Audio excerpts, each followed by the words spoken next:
Audio Jungle. Audio Jungle. Audio Jungle.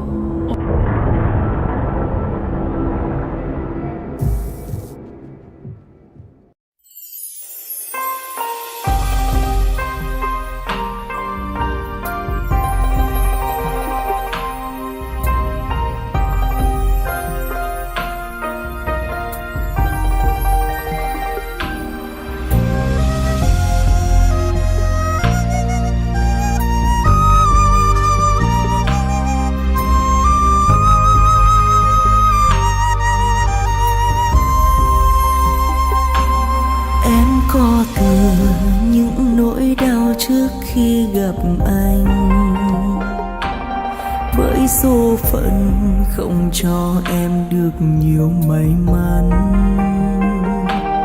Tại sao không cho em bình yên, mà sao cứ cho em muộn phiền? Yêu em thôi, điều quá khó phải không người? Em đã từng khóa trái tim lúc mất niềm tin, đến khi mà anh yêu em thì em vui lắm. Nguyện trao cho anh một tình yêu, chẳng gian dối chỉ yêu một người. Vậy mà anh lại làm tim em vỡ rồi. Giờ em biết em có phải đâu, người duy nhất bên anh lúc này. Em nghẹn ngào nhận ra đắng cay, một trái tim anh chia làm mấy. Vì em đã có lắm nỗi đau, đừng cho nữa thêm nỗi đau nào. Xin thật lòng yêu em được không? Em yêu anh lắm, đừng để em mất hy vọng.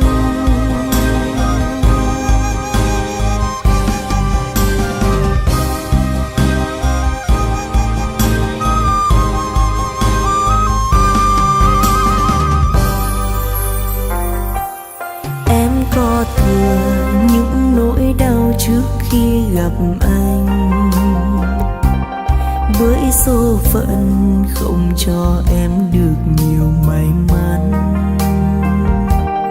Tại sao không cho em bình yên, mà sao cứ cho em muộn phiền?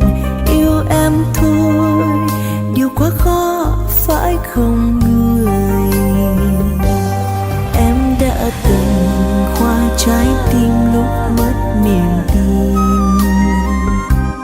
đến khi mà anh yêu em thì em vui lắm.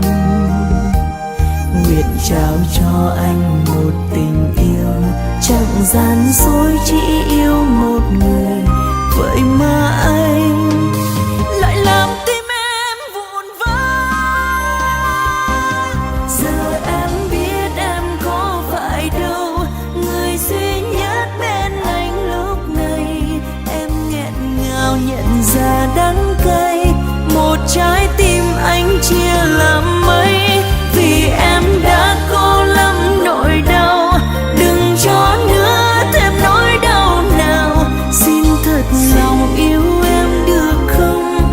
Em yêu anh lắm, đừng để em mất hy vọng. Giờ em biết em có phải đâu, người duy nhất bên anh lúc này. Em nghẹn ngào nhận ra đắng cay, một trái tim anh chia làm mấy.